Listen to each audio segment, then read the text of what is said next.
Hai hai, berawal dari penasaran kira-kira belajar saat pandemi di universitas di Belanda seperti apa? Sebentar lagi bakalan gue kasih tahu. Tonton sampai habis ya.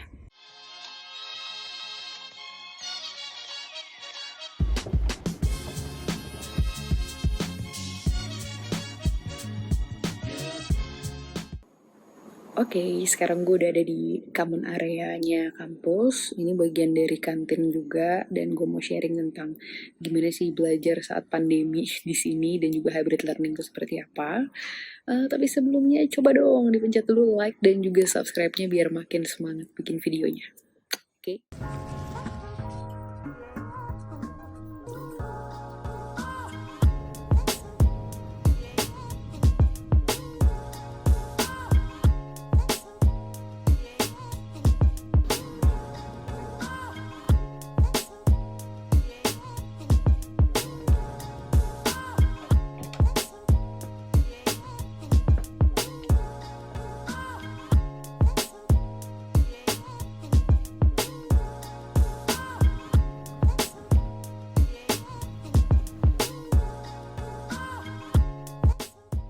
Ini area kelas kita kalau misalnya lagi training class di sini, jadi nggak banyak. Atau lagi PBL juga di sini, problem based learning.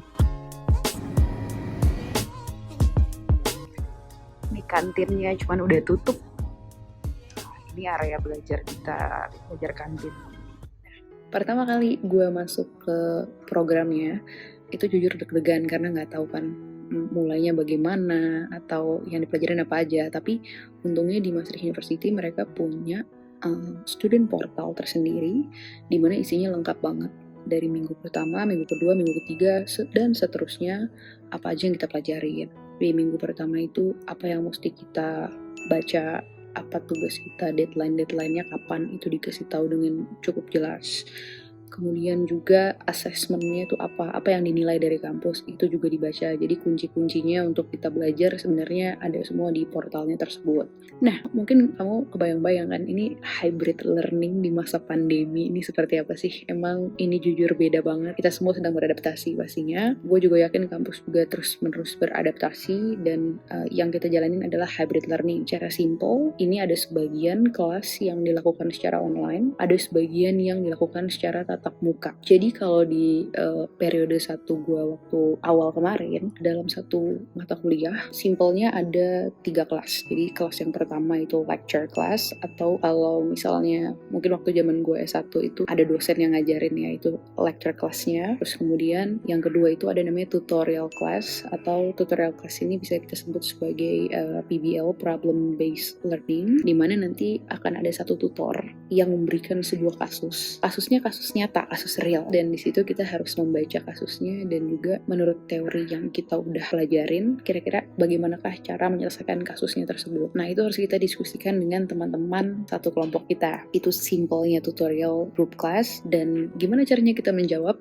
Jadi supaya kita bisa tahu jawabannya apa, ada literatur yang harus kita baca pastinya, dan itu tidak satu, minimal ada 5 literatur yang harus kita baca setiap minggunya untuk satu mata kuliah, dan kita harus tahu poin-poinnya apa, dan kita harus bisa nantinya menjelaskan ke teman-teman atau ke kelompok lain juga apakah menurut kita bagaimana caranya buat menyelesaikan case tersebut gitu. Jadi itu yang disebut problem based learning. Terus kemudian yang terakhir adalah training class. Jadi dari hasil lecture tadi, dari hasil case yang kita bahas di tutorial class tadi, kira-kira aplikasinya secara langsung bagaimana, itu ada lagi training classnya. Nah, yang disebut hybrid, lecture-nya itu dilakukan secara online. Jadi dosennya ada di laptop kita, ada di aplikasi, kita nonton secara online. Terus kalaupun kita mau nonton dari kampus itu juga bisa. Terus yang di tutorial group itu juga secara online, tapi trainingnya kita lakukan secara tatap muka langsung di kampus. Itu kita bisa berinteraksi langsung sama teman-teman kita, terus juga nyelesain trainingnya satu persatu, dan kalau mau nanya ke dosennya atau ke tutornya itu bisa. Tapi mereka tidak ada di kampus, mereka juga adanya di komputer. Jadi ini cukup baru sih buat gue. Full online juga enggak, tapi ada rasa tatap mukanya tetap gitu. That's hybrid learning yang gue rasain. Nah, kalau misalnya ngomongin aplikasi yang digunain di sini, sebenarnya nggak jauh beda. Ada aplikasi Zoom, dan satu lagi ada aplikasi yang namanya Collaborate Ultra. kalau misalnya Zoom, itu kita bisa saling berinteraksi juga pastinya sama teman-teman. Dan jangan harap kita cuma bisa diem aja. Justru menurut gue ini agak sedikit berbeda karena sekalinya kita ngomong itu kan semuanya diem ya. Itu ada perasaan was-was bahwa semua orang mendengarkan kita kata per kata. Dan kita nggak bisa diem aja. Kenapa? Karena satu kelompok tuh isinya nggak banyak. Kelompok gue isinya 6 orang. Dan tutornya itu 1. Jadi semua orang wajib ngomong dan wajib harus bersuara, dan bersuaranya nggak boleh asal bersuara, tapi ada modal yang harus kita siapkan dari literatur yang kita baca sebelumnya. Jadi cukup deg-degan, challenging, dan itu yang membuat kenapa banyak waktu belajar di rumah untuk baca literaturnya dan take notes buat kita nantinya menyampaikan di kelas. Terus kemudian kalau yang tadi yang namanya Collaborate Ultra itu buat ke lecture class, jadi memang muka-muka kita nggak kelihatan, tapi muka dosennya kelihatan, dan kalau kita mau tanya tinggal nyalain suara, itu bisa. Dan semuanya di record, jadi kalau kita mau nonton ulang, itu bisa. Untuk perihal durasi, kalau lecture itu sekitar ada yang 1 jam, ada yang 2 jam. Terus juga kemudian kalau tutorial kelas itu sekitar 2 jam, dan training kelas itu 3 jam. Itu semua adanya dalam waktu 1 hari, tapi setelah itu ada banyak tugas yang tadi gue udah sampaikan sebelumnya yang harus kita selesaikan di hari-hari lainnya. Kadang-kadang teman-teman di sini kita juga suka pada janjian buat nonton lecture kelasnya bareng-bareng. Jadi kita datang ke kampus, terus kita reserve spot gitu, entah bisa bisa spotnya di cafeteria atau di library atau ada ruangan khusus buat belajar. Itu kita nonton lecture-nya langsung. Jadi kalau ada yang kurang paham, kita bisa langsung saling tanya gitu ke teman-teman kita, kira-kira permasalahannya apa dan teorinya sebenarnya seperti apa sih, kayak gitu. Nah, jadi kalau misalnya kamu ngerasa berarti kuliahnya banyak online juga dong, I would say bisa jadi iya, tapi kalau kamu bisa langsung datang ke kampusnya, itu experience yang kamu bisa rasakan itu berbeda banget gitu.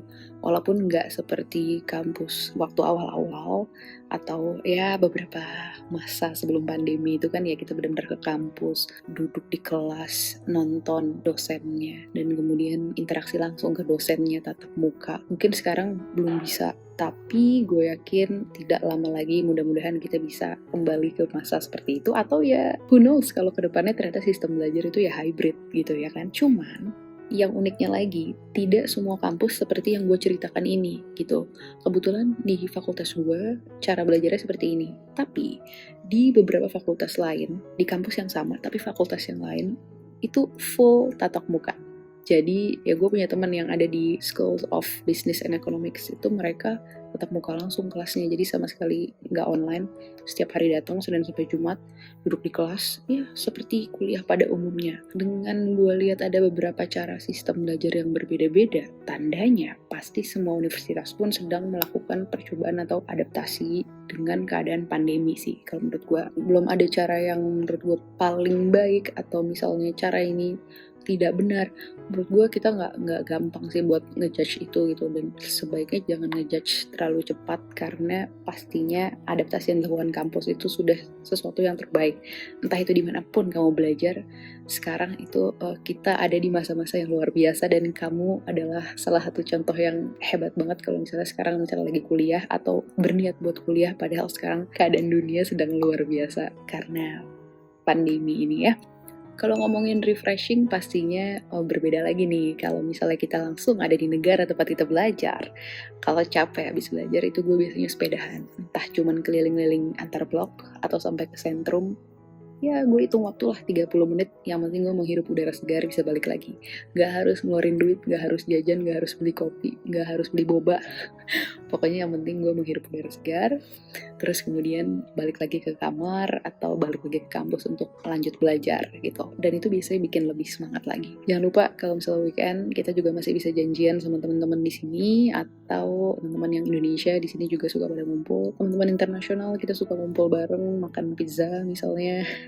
Macam-macam sih, cuman ya karena measurementnya di sini lagi berubah-berubah. Yang terbaru sekarang per tanggal 26 Oktober, hari ini gue ngetek 26 Oktober, perkumpulan itu maksimum 4 orang, jadi kita nggak boleh lebih dari 4 orang. Sayang banget sih, biasanya kita ngumpul bisa berdelapan gitu, cuman sekarang belum bisa. Jadi hopefully sih pasien-pasiennya turun jumlahnya, terus juga vaksinnya segera ditemukan, keadaan dunia semakin membaik, apapun lah yang baik-baik pokoknya ya, kita aminin sama-sama. So, itu dia gambaran tentang hybrid learning yang gue jalani di sini. Jadi buat kamu yang sekarang masih mau buat mendaftar sekolah, entah itu S1, S2, atau mungkin PhD, tetap semangat aja. Jangan jadiin masa-masa pandemi ini menjadi halangan kamu buat maju, tapi justru ini menjadi challenge yang unik dan kita akan mencatat sebuah sejarah dalam belajar, karena ini hal yang berbeda banget ya. Good luck untuk kalian, dan terima kasih sudah menonton. Sorry kalau ada kekurangan, jangan lupa buat klik tombol like dan juga subscribe. Sampai ketemu di video selanjutnya. Bye-bye.